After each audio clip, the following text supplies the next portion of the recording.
बिस्मिल्लाहिर्रहमानिर्रहीम। अस्सलाम वालेकुम। तमाम तारीफ़ें अल्लाह तबारक ताला के लिए और सलातुस्सलाम हमारे प्यारे आका हज़रत मोहम्मद मुस्तफ़ा सल्लल्लाहु अलैहि वसल्लम के लिए। मोहतरम ख़वातीनो हज़रात, आज बात करते हैं हेल्थ टिप्स से रिलेटेड रेमेडी पर। बहुत ज़बरदस्त रेमेडी है जो आपकी हेल्थ के लिए बेहद फ़ायदेमंद है। मोहतरम ख़वातीनो हज़रात, आप जानते हैं कि हम लोग वो खाना खाते हैं जो हमें पसंद होता है और जी भरकर पेट भरकर खाना खाते हैं। ऐसा नहीं करते कि एक हिस्सा छोड़कर खाना खाएं। जो चीज़ हमें पसंद होती है वो हम खाते ही चले जाते हैं बगैर ये सोचे समझे कि ये परेशानी का बायस बन सकता है। पेट भरकर हम खाना तो खा लेते हैं, लेकिन जब सुबह पेट साफ करने की बारी आती है तो तकलीफ का सामना करना पड़ता है, परेशानी होती है। जोर लगाने के बावजूद भी पेट साफ नहीं होता। अगर आपके साथ भी ये मसला है तो समझ लीजिए आपको एक ऐसी बीमारी लाहक हो चुकी है जो 100 बीमारियों की जड़ है, और वो है कॉन्स्टिपेशन, कब्ज का बहुत बेहतरीन इलाज बताऊंगी। लेकिन मैं आप लोगों के साथ कुछ इसकी वजूहात शेयर करना चाहती हूँ ताकि आप लोगों को समझ आए कि कब्ज कॉन्स्टिपेशन क्यों होती है, जो बहुत ज़्यादा खतरनाक बीमारियों का बायस बन सकती है।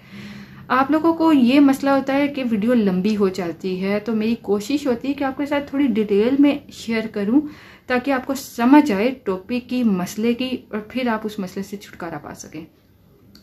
वजूहात की बात की जाए तो हम लोग जो फास्ट फूड का इस्तेमाल करते हैं, पिज़्ज़ाज़, बर्गर, शवारमे, इसका इस्तेमाल करते हैं, इस वजह से कॉन्स्टिपेशन हो जाती है।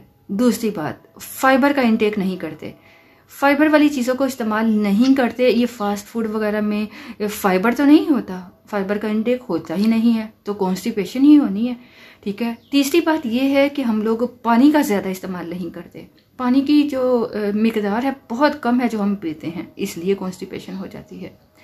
आप लोगों को बताती चलूँ कॉन्स्टिपेशन क्यों होती है। हम लोग जब ये चीज़ें खाते हैं, तली हुई चीज़ें, बहुत ज़्यादा तेज़ मसाला जात का इस्तेमाल करते हैं, इससे हमारी आंतों में ये जो खुराक है जाकर फुजला बनता है, ये फुजला खुश्क हो जाता है, हमारी आंतें खुश्क हो जाती हैं।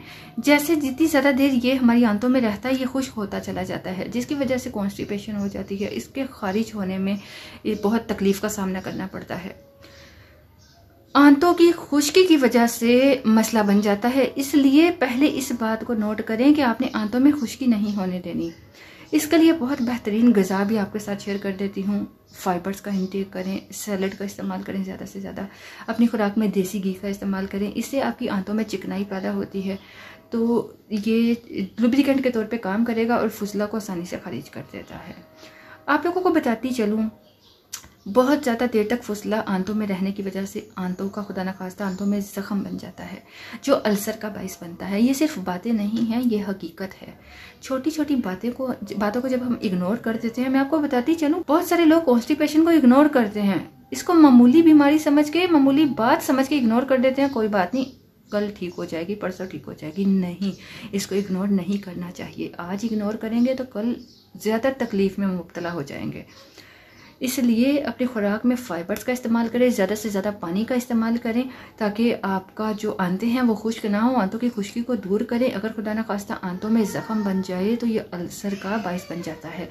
दूसरी बात ये होती है कि इसकी वजह से मक़अद पे ज़ख्म बन जाता है, तो पकाने के साथ ब्लीडिंग होने लगती है। इसका ये मतलब है कि कॉन्स्टिपेशन की वजह से आपको पाइल्स का मसला हो गया, आपको बवासीर का मसला हो गया। तो देखिए, कॉन्स्टिपेशन की वजह से पाइल्स भी बहुत ख़तरनाक बीमारी है, कितनी तकलीफ दे बीमारी है। ख़तरनाक तो छोड़िए, तकलीफ दे बीमारी, हर बीमारी तकलीफ दे होती है। लेकिन जब आप लोग पेट की सफाई के लिए जाते हैं और पेट साफ़ नहीं होता, बहुत ज़्यादा जोर लगाने की वजह से बहुत ब्लीडिंग होती है, तो आहिस्ता आहिस्ता कमज़ोर होना शुरू हो जाते हैं, आपका मसला बढ़ता चला जाता है। इसलिए आप ज़रा गौर कीजिए कि आप इस मसले से कैसे निकल सकते हैं। अब आपके साथ बहुत ज़बरदस्त होम रेमेडी शेयर करूंगी। आपको सबसे पहले बताती चलूँ, अरंडी का तेल बेहद फ़ायदेमंद है, बहुत ज़बरदस्त, सदियों पुरानी रेमेडी है।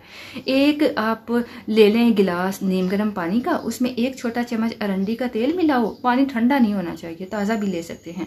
उसमें अरंडी का तेल मिलाकर उसको पी लीजिए। इंशाअल्लाह आपको कॉन्स्टिपेशन नहीं होगी, आपकी आंतें खुश्क नहीं होंगी, आपको फुसला खारिज करने में कोई तकलीफ नहीं होगी, आपको पाइल्स बवासीर का मसला नहीं होगा। अगली बहुत ज़बरदस्त रेमेडी आप लोगों के साथ शेयर कर दूँ जो आपके निज़ाम को बेहतर बनाएगी।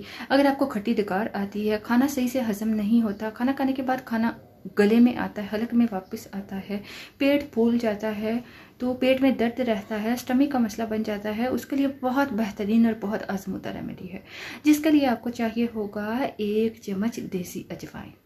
हर घर में मौजूद होती है, नहीं मौजूद तो आप पंसार से ले आओ। देसी अजवाइन 1 चम्मच ले लें। इसमें आपने मिलाना है 1 ही चम्मच आपने सौंफ, ठीक है। ये हो गई 2 चीज़ें। तीसरी चीज़ जो आपको चाहिए वो है 1 चम्मच सफ़ेद ज़ीरा। सफ़ेद ज़ीरा ले लें। अब आपने करना क्या है, ज़ीरे को और अजवाइन को ड्राई रोस्ट करना है, हल्का सा ड्राई रोस्ट के इसकी नमी ख़त्म हो जाए, ताकि जब इसका पाउडर आप बना के रखो तो ये ख़राब ना हो जाए।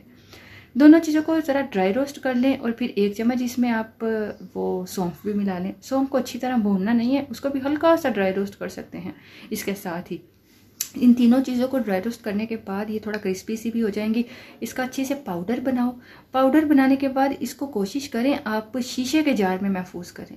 शीशे के जार में महफूज करेंगे तो ये है, इसमें नमी नहीं आएगी और ये ख़राब नहीं होगा, इसकी अफादियत में चेंजिंग नहीं आएगी। तो आपने अब करना क्या है, सुबह शाम 2 टाइम, 3 टाइम भी ले सकते हैं। खाना खाने से 1 घंटा पहले, मतलब 60 मिनट पहले आपने, या खाना खाने के 60 मिनट बाद, 1 घंटा बाद आप 1 छोटा चम्मच इस फक्की का लो और इसको आप खा लीजिए। इसमें हस्ब ज़रूरत आप चाहो तो थोड़ा सा काला नमक मिला लें।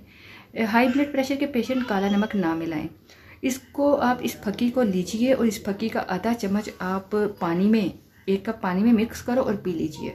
पानी में नहीं पीना चाहते, टेस्ट पसंद नहीं है तो 1 छोटा चम्मच वैसे ही फांक कर ऊपर से पानी पी लीजिए। जैसे आपको आसानी लगे इसका इस्तेमाल करें। इंशाअल्लाह चंद दिनों के इस्तेमाल से आप खुद देखेंगे कि आपको बहुत बेहतरीन रिजल्ट मिलेगा।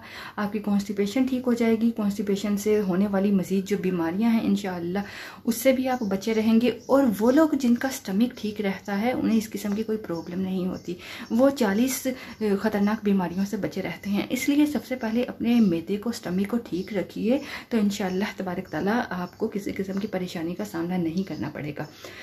रेमेडी बहुत बेहतरीन है, सदियों पुरानी है और सदियों पुरानी को छोड़कर बहुत आजमूदा रेमेडी है। इसको आजमाइए और अपने एक्सपीरियंस को हमारे साथ ज़रूर शेयर करना। ये आप रेमेडी को ज़्यादा से ज़्यादा लोगों तक शेयर करें जो इस तकलीफ़ का शिकार हैं। आप लोगों के साथ रेमेडी शेयर की जाती हैं जो आपको फ़ायदा देती हैं, ना कि नुकसान। लेकिन बहुत ज़्यादा सीरियस अगर हेल्थ इशू का शिकार हैं तो अपने मुआलिज से ज़रूर मशवरा कर लिया कीजिए, क्योंकि हर किसी की तबीयत का जो तबीयत है अपने हिसाब से होती है। सबकी तबीयत सेम नहीं होती, सबका मिजाज सेम नहीं होता। तो आप फिर अपने मजाज के अकॉर्डिंग रेमेडी यूज़ किया करें। आपके साथ इसके अलावा भी रेमेडी शेयर की जाती हैं एक ही टॉपिक पर, इसलिए कि जो रेमेडी आप यूज़ करो जिस पे आपको लगे कि ये आपके बॉडी को सूट कर रही है, 1 दिन 2 दिन यूज़ करके देख लें, उसी को यूज़ किया कीजिए। ये नहीं है कि आपके साथ कॉन्स्टिपेशन की 3-4 रेमेडी शेयर की तो सारी शुरू हो जाओ। अब मैंने आपके साथ कैस्टर ऑयल का शेयर किया, या कैस्टर ऑयल वाला पी लीजिए या ये रेमेडी यूज़ कर लीजिए, और कभी कभार कैस्टर ऑयल पी लिया साथ में ये रेमेडी को कंटिन्यूसली यूज़ करें। कोई हफ्ता 2 हफ्ता इस्तेमाल करें, फिर बताइए कितना ज़बरदस्त रिजल्ट मिला है। उम्मीद करती हूँ बहुत फ़ायदा होगा, वीडियो भी पसंद आएगी। पसंद आए तो लाइक कर दीजिएगा, और अगर आप हमारी वीडियो को पहली बार देख रहे हैं, पहली बार सुन रहे हैं, तो एक छोटी सी रिक्वेस्ट ये है कि चैनल को सब्सक्राइब कर लीजिएगा, साथ दिए गए बेल आइकन को दबा दें, और इससे आपको हम जैसी कोई वीडियो अपलोड करेंगे उसका नोटिफिकेशन मिलता रहेगा। इजाज़त चाहेंगे, अल्लाह हाफिज़।